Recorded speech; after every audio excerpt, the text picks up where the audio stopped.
Samantha, how long are you going to take? What time are you coming home? What are you doing with Cindy? It's already this late. Where have you been all morning?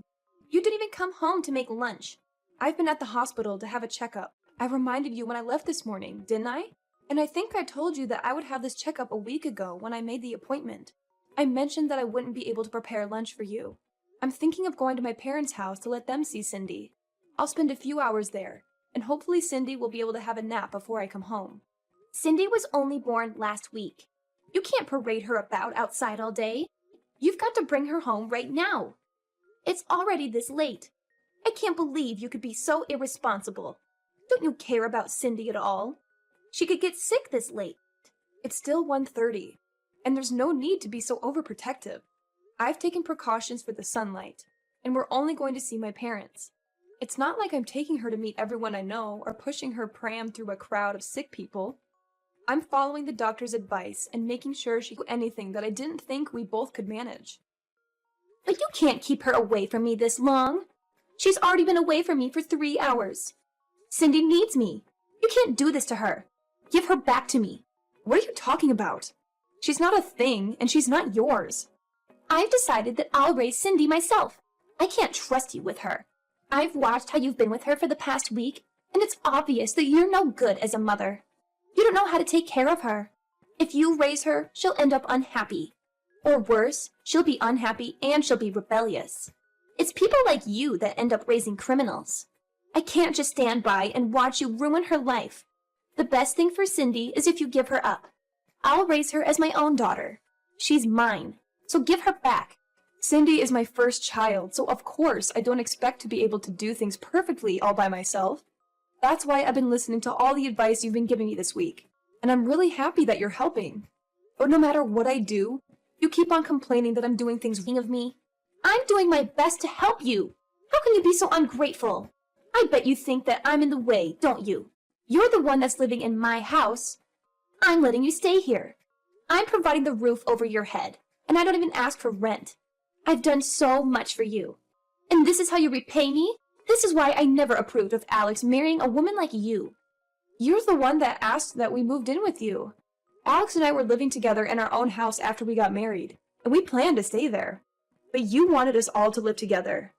You were the one that said you always wanted to live with your grandchild. You pretty much forced us to move in with you once you found out that I was pregnant.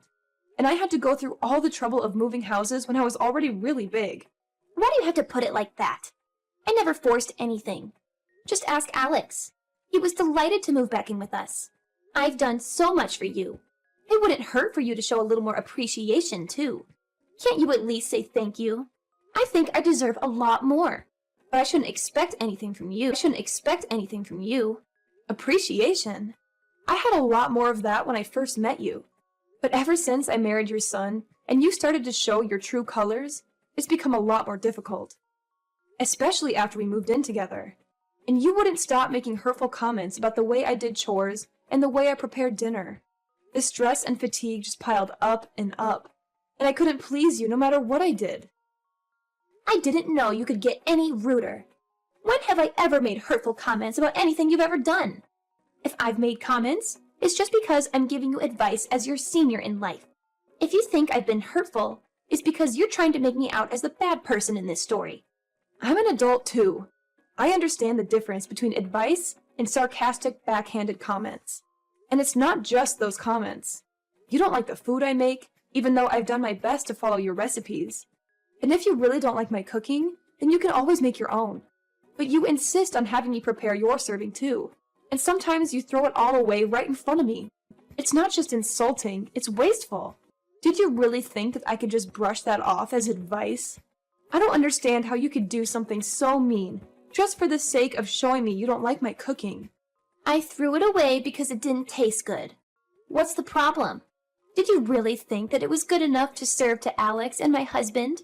Nobody would want to eat something disgusting like that. So I saved them the trouble. I just did what they would have wanted to do anyway. If anything, you should be thanking me for not letting them eat something as horrible as that slop you call food. That's what I'm talking about. In the past few months we've spent living together, you've never eaten my food without making a face, a comment, or throwing it all away. On top of that, you were making me do all the housework right up until the birth. I couldn't have a moment's rest while you were around, even though my back hurt and my feet hurt, and I was so tired. Even when my contractions started and I was begging for you to call an ambulance, you wouldn't call and told me that I was overreacting. I couldn't even get to the phone myself. I thought I was going to give birth right where I was. It wasn't until Robert passed by my room and noticed that my water had broken that I was finally able to go to the hospital. I'm grateful for my father-in-law's care and consideration. But if you want me to be grateful for you, then you'll have to do something I can be grateful for first. You shouldn't expect everyone to do everything for you. You could have gone to the hospital by yourself. You're so spoiled. It shows that your parents must have been overly protective of you as a child. No wonder you're so disrespectful towards me. Did you really think that I could drive all the way to the hospital safely when I was getting contractions every 5 minutes? Even after I gave birth? You didn't say anything to me. You didn't ask me how I was doing. Not even a word about how well I had done. Even though I was in labor for 15 hours. I was too busy thinking about Cindy. What did you expect?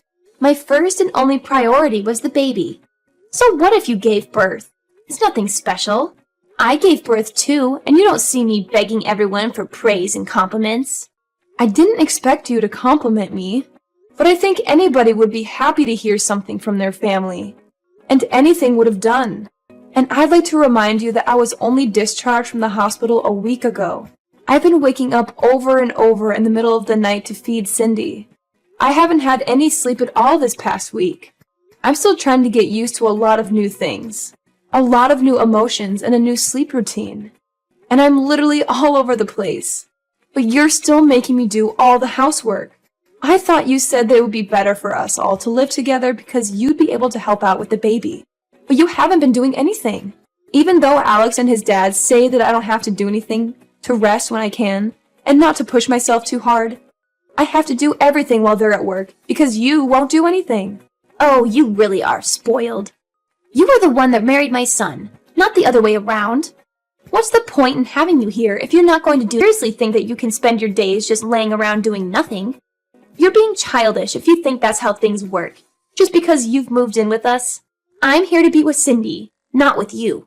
And you shouldn't expect everyone to be nice and kind to you just because you've given birth. So what? That doesn't change anything. You're sorely mistaken if you think you get to slack off just because you've had a baby. The one thing we all care about is Cindy. I couldn't care less about you, and nobody else does either. We only need Cindy. I can't believe you're not going to even bother to hold back your punches. I take it you mean that there's no use for me at your house if I'm not going to do all of your housework for you? That's right. I'm glad you finally understand. We only need Cindy to make us happy. I don't need a rude, disrespectful, annoying daughter-in-law like you around the house. If you're not even going to do what you're here for. Even if you did do the chores and prepare our food, you're useless. I end up having to redo everything you do anyway. You are just wasting my time, and having you here is a waste of space, too. So we don't need you here. So you think I'm rude and useless? All right. What? Am I wrong? I don't think I said anything you couldn't understand. I made it quite clear. We don't need you in this house. To be honest, I'd prefer if you'd leave as soon as possible and never come back. You don't have to worry about Cindy. She'll be in good hands. We'll raise her without you. I think that's best for her as well. She doesn't need a useless woman like you as her mother. I just want to check if you want me to leave. Then that means you don't want to live with me, doesn't it? How many times do I have to tell you? I don't want to live with you and I want you out of my house. Do you understand? Yes, I do. I understood that perfectly. Then I won't be coming back. I'll be staying at my parents' house. They've got a spare room that I can use, so there's no reason for me to return today. I'll go and get my things another day. Will that make you happy? Of course. Do whatever you want. You're an adult. I don't care where you stay, as long as it's not in my house. Nobody in this house is waiting for you to return anyway. I'll have Alex go and collect Cindy from you when he gets home from work. So make sure she's had her rest, and you've got all her things ready by then. I'll let you spend these last few hours with her, at least. You're not going to come back to this house, so this will be the last time you ever see her. I'm glad you finally come to your senses. You're not fit to be a mother. I understood the part about not coming back to stay in your house. But you're wrong about one thing. I am not handing my daughter over to you. Cindy is staying with me. I'm her mother. What are you talking about? I just told you you're not fit to be a mother. Are you going to take her away from me? You can't do that. She needs me. Oh, you think that I'm not fit to be a mother because I need support to raise her? And because I can't handle all of the housework on just 1 hour of sleep a night? You expect the impossible from me. You're saying that I'm taking her away from you, but you're not her mother. She was never yours to begin with. She's my granddaughter. That makes her mine. I don't think that your way of thinking that she belongs to you is very healthy for Cindy. I don't think that raising her in an environment where you think that you can treat me however you like is good for her either. Alex and Robert have both lost their patience with the way you've been treating me. I know that the both of them have done their best to talk with you privately and get you to change your attitude, but it still hasn't changed after months. And if it's only going to get worse now that Cindy's born, I'd rather not live with you either.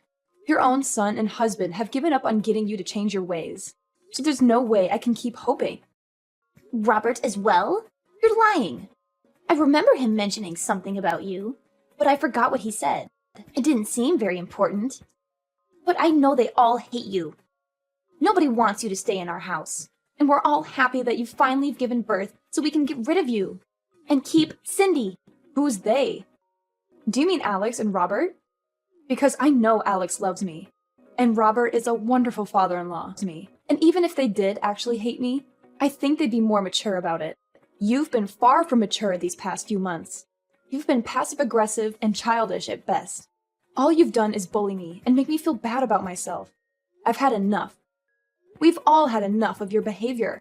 If you're not going to fix it, then there's no point in sticking around and waiting for you to change. I'm not returning to your house. And if you won't reflect on your actions, I won't let you meet Cindy. You won't let me see Cindy? That's ridiculous. You can't do that. You can't keep her away from me. You have no right to do that. I'm not going to listen to a woman that can't even raise a child properly. You don't have to come back. But I'm not letting you keep Cindy. Give her back right now. Cindy will be happier that way. And you'll thank me one day when you realize that she belongs with us, not you. Don't be so selfish and give her up. I'm sorry, but who's we? Alex, Robert, and I. You should give her back to me for her sake. Robert's actually with me right now. Alex will be here soon too. He's already asked his manager for the rest of the day off after he's finished in his meeting. The truth is, it wasn't a hospital appointment I had this morning. I'm sorry I had to lie. But you wouldn't let me leave the house until I said that I would be going to the hospital. What? Then where were you? What were you doing? I was being honest when I told you I would be going to my parents' house, but I was somewhere else this morning. I went to have a viewing of a house with Robert to get his opinion. You went to see a house? But why would you do that? I didn't tell you to leave my house until an hour ago. And why would you need my husband's opinion? Alex and I have decided that we're going to move out. And when we told Robert, he was very interested in the idea too. Maybe you should ask him for the details when he returns home tonight, since I won't be coming back ever. But why would Robert be interested in looking at a new home? Alex and I have been thinking about moving back out ever since we first moved in with you, and you started to bully me. We've both hit our limits, and we can't take it anymore. It's too stressful being with you all day, every day. And he doesn't complain. But I know it's tough on Alex when I vent after he's had a long day at work. It's been hard for the both of us. The only reason why we didn't move out earlier is because it was a strain on my body to move our stuff to your house in the first place. And we didn't want to go through that again. Hit your limits? Stressful? What's that supposed to mean? You're just exaggerating. How pathetic. All I'm doing is showing you how to do things properly. Alex has had enough of your behavior too. He can't stand the way you speak to me. And he knows that you've been throwing away the food I make as well. He knows about how you follow me around when I do the laundry and the washing up, nitpicking at every single thing. He promised me that we would make preparations so that we can move out as soon as the baby was born. And he kept that promise. He found a few places that were open for viewing. and cut the choices down to 2 places so I wouldn't have to go back. And he offered to pay half the deposit, saying that he wanted to come with us. Excuse me? Robert wants to move out? Well, he was obviously including me when he said that. He meant that he wanted to move in with us and move away from you. Apparently, he's had enough of your attitude as well. And since you won't change, no matter how many times he's spoken to you, he's decided to leave you. He's telling me that he left the divorce papers on the table in the living room. Have you seen them? He says he's already signed them, so you just have to sign your side and leave them there. He'll have them filed tomorrow. I found them, but I don't understand. Why would he want to divorce me? I haven't done anything to deserve this. Give your phone to him. I want to speak to my husband. He's with you, isn't he? Let me talk to him. I can't trust a word you say. Why would I lie? Those papers have already been signed, haven't they?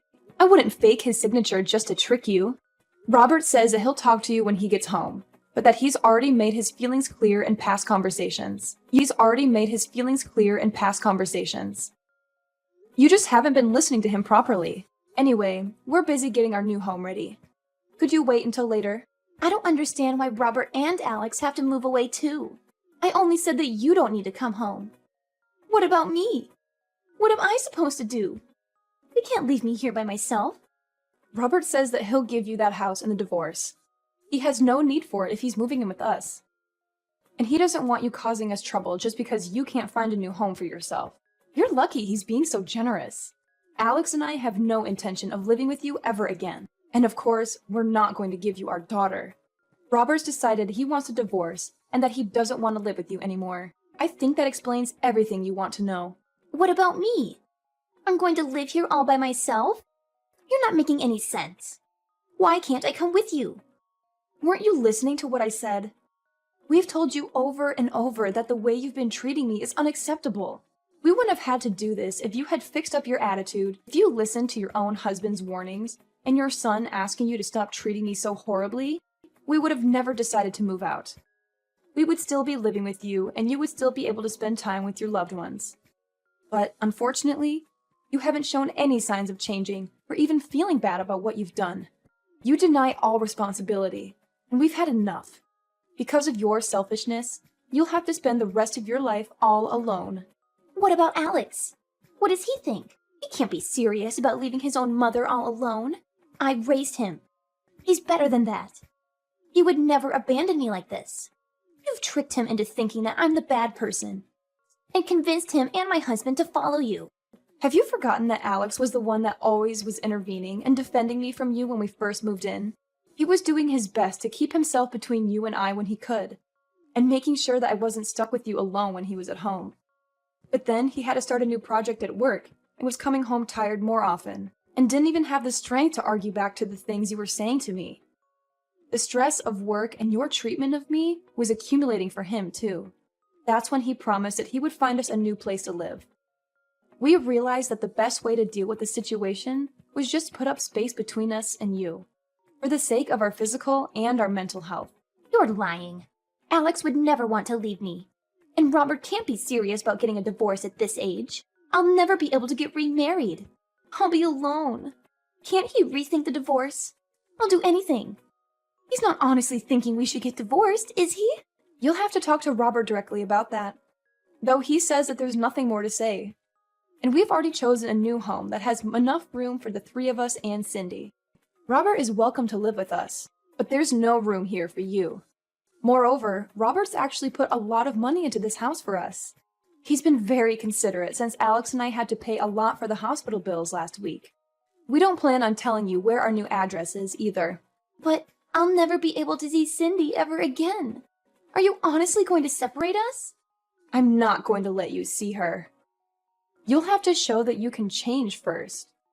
I don't know if you can, but if you want to see her, you'll have to. I don't plan on meeting you until then either. I'm sure you don't care whether you see me again or not, but I just wanted to make it clear that this is what happens when you treat someone as though they're inferior to you. You end up alone. What did I do to deserve this? Why is everyone leaving me behind? You're telling me that I have to spend the rest of my life, my elderly years, all alone? That's too much. You don't have to go this far. I thought I would be able to spend the last 20 years of my life taking care of my grandchild. I wanted to have peace and quiet, and not worry about any of the chores or worry about money. This isn't what I wanted. I was dreaming of my life as a grandmother, but now I'll have to get a job. I have to do everything myself. I won't be able to see her. Really? I guess you hoped that I would be the person to take care of all the chores and plan to live off your husband's saving and pension, all without lifting a finger yourself. But you ended up breaking that dream with your own hands. You should have been more respectful towards the people around you if you wanted them to love and take care of you. I'm tired of you complaining about every little thing I do, but now you'll have to do everything yourself, and you won't be able to see your family ever again. That's the price you've paid. You'll have to accept it. Fine, I understand. I made a mistake. I shouldn't have been so nagging. I'll do my best to get on with you from now on. I'll change the way I've been acting towards you. So please don't move out. It's too late for that. We've already paid the deposit and signed the documents for the house. We won't change our minds about living away from you, and we'll be moving all of our things into the new place over the next few days. We're all going to live here in peace without you. Robert will be returning to your house this evening to pack up our essentials, so you should have a good long talk with him then.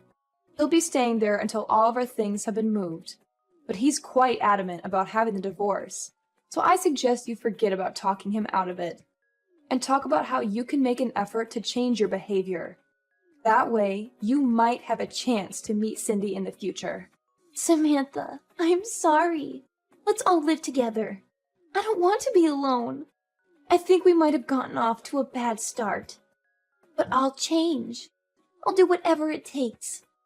I'm sure you'll come to understand why I was so harsh towards you. It was for your sake, but I won't do that anymore. Just let me see Cindy. I find it hard to believe that you'll change when you're still making excuses. You can't even apologize properly. It's too late, after all. You can't change. Besides, you were saying yourself that you don't want to live with me, remember? I confirmed over and over. And you said that you wanted me to leave. Well, I don't want to live with you either. I hope you'll enjoy your final years without a rude, useless woman like me in the way. After her conversation with Samantha ended, Chloe had no choice but to wait for her husband to come home. The first thing Robert did when he returned to the house was to tell her that he wanted a divorce, and that he wasn't going to change his mind. He checked that she had signed the papers and took them to his lawyer to have them filed. He didn't speak a word to Chloe after that, and spent his time packing away all of his things. Anything that had to be dealt with regarding the divorce was done through his lawyer, and he was able to move houses without much fuss. Chloe got the house in the divorce, but it was brought to her lawyer's attention that she had spent Robert's savings on several occasions without his permission, and as a result, the amount she received in alimony payments decreased significantly. It wasn't enough for her to keep up the payments for the household bills, so she had to find a job in order to earn some money to pay for other essentials. She was so desperate to meet Cindy that she went to Samantha's parents' house and demanded that they tell her Samantha's new address. It didn't occur to her that she should have just shown Samantha that she was making an effort to change. In the end, Samantha's parents called the police because of how aggressive Chloe was being, and Chloe was taken away in a police car to be questioned. Chloe was not only divorced and looking for a job, but she was also slapped with a restraining order from Samantha's parents. On the other hand, Samantha and Alex were living happily ever after with their small family and were looking forward to having their next child. Robert was delighted,